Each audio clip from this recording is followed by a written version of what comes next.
Assalamualaikum warahmatullahi wabarakatuh. Sebelumnya, perkenalkan kami dari program studi S1 Akuntansi kelas A Fakultas Ekonomi Universitas Negeri Jakarta dengan dosen pengampu Dr. Indra Pahala, MSI.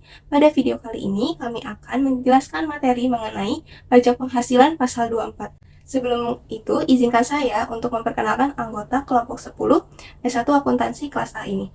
Pertama-tama ada saya sendiri, Raisa Naila dengan NIM 17066224046. Selanjutnya ada rekan saya, Elvina Widyahani Dalimunte dengan NIM 17066224082. Dan rekan saya lainnya ada Mariska Nur Hanifah dengan NIM 20231130053. Yang pertama, ada pengertian dari pajak penghasilan pasal 24, di mana pajak penghasilan pasal 24 ini merupakan pajak yang terhutang atau dibayarkan di luar negeri atas penghasilan yang diterima atau diperoleh dari luar negeri, yang dapat dikreditkan terhadap pajak penghasilan terhutang atas seluruh penghasilan wajib pajak atau yang biasa disingkat WP dalam negeri, dengan tujuan untuk pengkreditan untuk menghindari pajak berganda, dengan jumlah yang dikreditkan tidak melebihi perhitungan pajak terhutang, dan tata cara pengkreditan berdasarkan pasal 24 Undang-Undang Pajak Penghasilan yang diikuti dengan keputusan Menteri Keuangan.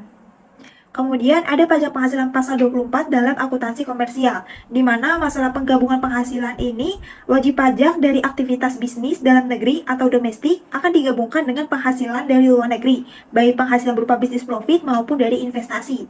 Dan penghasilan yang diperoleh wajib pajak dari berbagai sumber karena faktor investasi harus dilaporkan dalam laporan keuangan, yang bentuk laporannya diatur dalam PSAK nomor 4 revisi 2009. Selanjutnya ada laporan keuangan konsolidasian dan laporan keuangan tersendiri yang diatur dalam PSAK nomor 4 revisi 2009, di mana hal tersebut mengatur masalah penyusunan dan penyajian laporan keuangan konsolidasian untuk sekelompok entitas yang berbeda dalam pengendalian suatu entitas induk, namun tidak berhubungan dengan metode akuntansi untuk kombinasi bisnis dan dampaknya dalam konsolidasian. Nah, dalam PSAK nomor 4 ini ada dua macam laporan keuangan, di mana yang pertama ada laporan keuangan konsolidasian, di mana laporan keuangan suatu kelompok usaha yang disajikan sebagai suatu entitas ekonomi tunggal. Dan yang kedua, ada laporan keuangan tersendiri, di mana laporan keuangan yang disajikan oleh entitas induk yang mencatat investasi pada entitas anak, entitas asosiasi, dan pengendalian bersama entitas berdasarkan kepemilikan ekuitas langsung, bukan berdasarkan hasil dan aset neto investi. Selanjutnya ada pengkreditan dan penentuan sumber penghasilan, di mana menghitung batas jumlah pajak yang boleh dikreditkan, terdapat beberapa sumber penghasilan yang ditetapkan. Yang pertama, ada penghasilan dari saham atau sekuritas, atau keuntungan pengalihan saham atau sekuritas lain. Yang kedua, ada penghasilan berupa bunga, royalti, dan sewa sehubungan penggunaan harta bergerak. Yang ketiga, ada penghasilan sewa sehubungan dengan penggunaan harta tidak bergerak. Yang keempat, ada penghasilan berupa imbalan terkait jasa pekerjaan dan kegiatan. Yang kelima, ada penghasilan BUT. Yang keenam, ada penghasilan dari pengalihan hak penambangan atau tanda pemberian modal kepada perusahaan penambangan. Yang ketujuh, ada keuntungan karena pengalihan harta tetap. Dan yang ke-8, ada keuntungan karena pengalihan harta yang menjadi bagian dari suatu BUT. Nah, untuk pengkreditan dan penentuan sumber penghasilan ini ada sedikit catatan, di mana apabila terjadi suatu pengurangan atau pengembalian pajak atas penghasilan yang dibayar di luar negeri, sehingga suatu pajak yang dapat dikreditkan di Indonesia menjadi lebih kecil dari besarnya perhitungan semula, maka selisihnya ditambahkan pada pajak penghasilan yang terutang menurut Undang-Undang Pajak Penghasilan. Selanjutnya ada tata cara pengkreditan, di mana wajib pajak ini menyampaikan informasi permohonan kepada Direktorat Jenderal Pajak atau yang biasa disingkat DJP dengan melampirkan beberapa dokumen berkas. Yang pertama ada laporan keuangan dari penghasilan luar negeri, yang kedua ada fotokopi surat pemberitahuan pajak atau tax return yang disiapkan di luar negeri, dan dokumen yang terakhir yaitu dokumen pajak yang dibayar di luar negeri. Selanjutnya ada penggabungan penghasilan, di mana penggabungan penghasilan ini yang berasal dari luar negeri dapat dilakukan untuk yang pertama, penghasilan dari usaha, yaitu dilakukan dalam tahun pajak diperolehnya penghasilan tersebut. Yang kedua, untuk penghasilan lainnya, yaitu dilakukan dalam tahun pajak diterimanya penghasilan tersebut. Yang ketiga, untuk penghasilan berupa dividen, sebagaimana dimaksud dalam pasal 18 ayat 2 Undang-Undang Pajak Penghasilan, yaitu dilakukan dalam tahun pajak pada saat perolehan dividen tersebut ditetapkan, sesuai dengan keputusan Menteri Keuangan. Nah, untuk penggabungan penghasilan ini ada catatan kecil di mana penggabungan penghasilan tidak diperkenankan apabila terjadi kerugian yang diderita luar negeri. Selanjutnya, ada tata cara perhitungan kredit pajak luar negeri, di mana ada beberapa ketentuan untuk menghitung jumlah pajak luar negeri yang boleh dikreditkan. Yang pertama, ada jumlah kredit pajak paling tinggi sama dengan jumlah pajak yang dibayarkan atau terutang di luar negeri. Tidak boleh melebihi jumlah tertentu atau ordinary credit method. Kemudian yang kedua, ada jumlah tertentu pada poin 1, di mana perhitungan rumusnya penghasilan dari luar negeri dibagi penghasilan kena pajak, kemudian dikali pajak terutang. Kemudian, perhitungan kredit pajak dilakukan untuk masing-masing negara. Kemudian, ketentuan yang keempat, di mana PKP yang digunakan tidak termasuk penghasilan yang dikenakan pajak yang bersifat final yang diatur pasal 4 ayat 2 Undang-Undang Pajak Penghasilan. Dan yang kelima, apabila pajak penghasilan yang dibayarkan atau terutang di luar negeri melebihi jumlah kredit pajak yang diperkenankan, kelebihan tersebut tidak dapat diperhitungkan dengan pajak penghasilan terutang tahun berikutnya. Maka kelebihan tidak boleh dibebankan sebagai biaya atau pengurangan penghasilan dan tidak dapat dimintakan restitusi atau pengembalian. Selanjutnya ada pasal 18 ayat 2 Undang-Undang Pajak Penghasilan, di mana pajak penghasilan dikenakan atas PKP yang dihitung atas dasar seluruh penghasilan yang diterima wajib pajak. Di mana pasal 18 ayat 2 Undang-Undang Pajak Penghasilan ini mengatur kewenangan Kementerian Keuangan untuk menetapkan saat diperolehannya dividen oleh wajib pajak dalam negeri atas penyertaan modal di luar negeri dengan ketentuan yang pertama, penyertaan modal wajib pajak dalam negeri sekurang-kurangnya 50% dari jumlah yang disetor, dan secara bersama-sama dengan wajib pajak dalam negeri lainnya memiliki penyertaan modal sebesar 50% atau lebih dari jumlah saham yang disetor. Selanjutnya, ada jumlah kredit pajak PPh pasal 24, di mana jika pajak yang dibayar di luar negeri lebih besar dari batas maksimum, maka kredit pajaknya sebesar batas maksimum.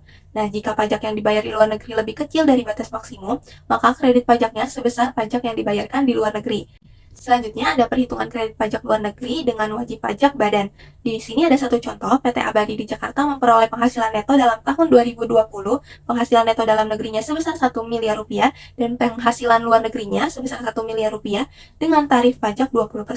Nah, perhitungan jumlah maksimum kredit pajak luar negerinya didapat dari pertama menjumlahkan penghasilan neto terlebih dahulu, didapatkan sebesar 2 miliar rupiah. Lalu yang kedua, apabila jumlah penghasilan neto sama dengan PKP, maka sesuai tarif pasal 17 PPh terutang sebesar 25% dikali dengan 2 miliar rupiah sebesar 500 juta rupiah. Selanjutnya, batas maksimum kredit pajak luar negeri didapat dari penghasilan luar negeri dibagi dengan jumlah penghasilan netonya, 1 miliar rupiah dibagi dengan 2 miliar rupiah dikalikan dengan PPh terutangnya sebesar 500 juta rupiah, maka didapatkan hasilnya 250 juta rupiah. Selanjutnya, untuk jumlah pajak luar negeri yang terutang atau dibayar, itu sesuai dengan tarifnya yang di luar negeri sebesar 20%, maka didapatkan hasil 200 juta rupiah. Nah, karena batas maksimumnya ini masih lebih besar dengan jumlah pajak luar negeri yang terutang atau dibayar, maka jumlah kredit pajak luar negeri yang diperkenankan adalah yang terkecil, sebesar 200 juta rupiah. Selanjutnya ada perhitungan kredit pajak luar negeri dengan wajib pajak orang pribadi. Dengan soal yang sama sebelumnya, maka pertama adalah menghitung penghasilan kena pajaknya. Didapat dari penghasilan neto dalam negeri ditambah dengan penghasilan neto luar negeri dikurang dengan PTKP-nya. Nah, PTKP-nya di sini adalah tidak kawin dengan tanggungan 0, maka dikurangkan dengan 54 juta rupiah, didapatkan hasil 1 miliar 946 juta rupiah. Nah, selanjutnya dicari pajak penghasilan terutangnya. Ini sesuai dengan tarif pasal 17 Undang-Undang PPh. Dari total didapatkan hasilnya 528.800.000 rupiah. Nah, untuk batas maksimum kredit pajak luar negerinya dihitung dengan 1 miliar rupiah dibagi dengan 1 miliar 946 juta rupiah dikalikan dengan 528.800.000 rupiah, maka didapatkan 271.736.896. Nah, jumlah pajak luar negeri yang terutang atau dibayarnya masih sama seperti yang sebelumnya, 200 juta rupiah. Nah, karena batas maksimum lebih besar dari jumlah pajak luar negeri yang terutang atau dibayar, maka jumlah kredit pajak luar negeri yang diperkenankan sebesar 200 juta rupiah. Selanjutnya, kerugian di dalam negeri. Di sini ada satu contoh, PT Tugu Indah di Jakarta memperoleh penghasilan neto dalam tahun 2020, penghasilan dari usaha di luar negerinya sebesar 1 miliar rupiah, sedangkan rugi usaha di dalam negerinya sebesar 200 juta rupiah. Nah, pajak atas penghasilan di luar negerinya ini ada 40%, sebesar 400 juta rupiah. Nah, untuk perhitungan jumlah maksimum kredit pajak luar negerinya, pertama dicari terlebih dahulu jumlah penghasilan netonya dari penghasilan dari usaha di luar negeri dikurang dengan rugi usaha di dalam negerinya, maka didapatkan sebesar 800 juta rupiah. Nah, apabila jumlah penghasilan neto sama dengan PKP, maka sesuai tarif pasal 17, PPh terutangnya itu sebesar 25% dikali 800 juta rupiah, maka didapatkan hasilnya 200 juta rupiah. Selanjutnya ada batas maksimum kredit pajak luar negerinya, didapat dari 1 miliar rupiah dibagi dengan 800 juta rupiah dikali dengan 200 juta rupiah, maka didapatkan hasilnya 250 juta rupiah. Nah, jumlah pajak luar negeri yang terutang atau dibayar itu sebesar 224 juta rupiah. Karena batas maksimum lebih besar dari jumlah pajak luar negeri yang terutang atau dibayar, maka jumlah kredit pajak luar negerinya ini didapat dari pajak luar negeri yang terutang atau dibayar, yaitu sebesar 224 juta rupiah. Selanjutnya ada ketentuan khusus kredit pajak PPh pasal 24. Berkaitan dengan penentuan nilai yang dikreditkan, sebagaimana telah diperhitungkan sebelumnya, maka terdapat beberapa ketentuan khusus yang perlu diperhatikan. Yang pertama itu, unsur penghasilan yang dikenai pajak bersifat final tidak diperhitungkan sebagai penambah penghasilan dalam negeri. Yang kedua, kerugian di luar negeri tidak diperhitungkan sebagai pengurang penghasilan total. Lalu yang ketiga, jika terjadi pengurangan atau pengembalian pajak atas penghasilan yang dibayar di luar negeri, sehingga besarnya pajak yang dikreditkan di Indonesia menjadi lebih kecil dari perhitungan semula, maka selisihnya ditambahkan pada PPh yang terutang sesuai ketentuan. Dan yang terakhir, jika beban pajak yang dibayarkan di luar negeri melebihi nilai yang boleh dikreditkan, maka atas selisih antara kedua nilai tidak dapat dikompensasikan di tahun fiskal mendatang. Baik, di sini saya akan menjelaskan tentang perhitungan PPh pasal 24. Yang pertama yaitu cari PPh atau pajak terutang atau dibayar di luar negeri. Kemudian menghitung jumlah total penghasilan yang diterima. Lalu mencari PPh terutang di dalam negeri berdasarkan tarif PPh pasal 17. Setelah itu mencari batas maksimum kredit pajak dan menentukan besarnya PPh pasal 24. Catatan, pengurangan atau pengembalian PPh luar negeri ditambahkan pada pajak terutang WP pada tahun pengurangan atau pengembalian. Berikut ini perubahan besarnya penghasilan luar negeri. Yang pertama, WP harus melakukan pembetulan SPT untuk tahun yang berjalan dengan melampirkan dokumen terkait. Yang kedua, jika penghasilan LN lebih besar, maka pajak terutang LN lebih besar daripada yang dilaporkan dalam SPT. Yang ketiga, jika pajak PLN kurang dibayar, maka terdapat kemungkinan PPh di Indonesia juga kurang dibayar. Kemudian, jika perubahan tersebut dilakukan sendiri oleh WP, maka kekurangan tidak akan dikenakan bunga. Dan jika penghasilan LN lebih kecil, maka pajak terutang LN lebih kecil dan pajak terutang DN juga lebih kecil, sehingga kelebihan pajak dapat dikembalikan kepada WP setelah diperhitungkan pajak lainnya. Pencatatan transaksi PPh pasal 24. Saat menerima penghasilan dari luar negeri, pendapatan akan diakui sebesar seluruh pendapatan. Kemudian, pajak yang telah dibayar dianggap sebagai pajak dibayar di muka. Lalu, pada saat akhir tahun, pajak yang telah dibayarkan akan dibebankan, walaupun yang boleh dikreditkan mungkin lebih kecil dari jumlah yang dibayarkan. Baik, berikut ini perhitungan PPh pasal 24 yang dapat dikreditkan. Perhitungan yang pertama yaitu pada negara Singapura kita mendapatkan laba sebesar 2 miliar dikalikan dengan 20%, maka hasilnya sebesar 400 juta rupiah. Kemudian di negara Inggris, 3 miliar dikalikan dengan 30%, hasilnya 900 juta rupiah. Lalu di negara Amerika, sebesar 4 miliar dikalikan dengan 28%, hasilnya sebesar 1 miliar 120 juta rupiah. Setelah itu kita menggabungkan penghasilan dari beberapa negara di mana tempat kita mendirikan suatu usaha, yaitu negara Singapura, Inggris, Amerika, dan Indonesia. Negara Singapura kita menghasilkan laba sebesar 2 miliar, di negara Inggris kita menghasilkan laba sebesar 3 miliar, di negara Amerika kita menghasilkan laba sebesar 4 miliar, lalu di Indonesia kita rugi sebesar 1 miliar. Jadi rugi ini mengurangi laba. Totalnya yaitu kita menerima penghasilan sebesar 8 miliar. PPh 24 terutangnya adalah tarif PPh dikalikan dengan total penghasilan yang diterima, yaitu 22% dikalikan dengan 8 miliar. Hasilnya sebesar 1 miliar 760 juta rupiah. Baik, kita lanjut ke perhitungan yang kedua, yaitu menggunakan rumus penghasilan luar negeri dibagi total penghasilan yang diterima dikali dengan pajak terutangnya. Yang pertama yaitu negara Singapura kita menghasilkan laba sebesar 2 miliar dengan total keseluruhan pendapatan kita yaitu 8 miliar dikalikan dengan pajak terutangnya yang tadi sudah kita hitung yaitu sebesar 1 miliar 760 juta. Maka hasilnya sebesar 440 juta rupiah untuk negara Singapura. Lalu yang kedua untuk negara Inggris, kita menerima penghasilan sebesar 3 miliar. dengan dibagi dengan total keseluruhan yaitu 8 miliar dikalikan dengan pajak terutangnya 1 miliar 760 juta rupiah.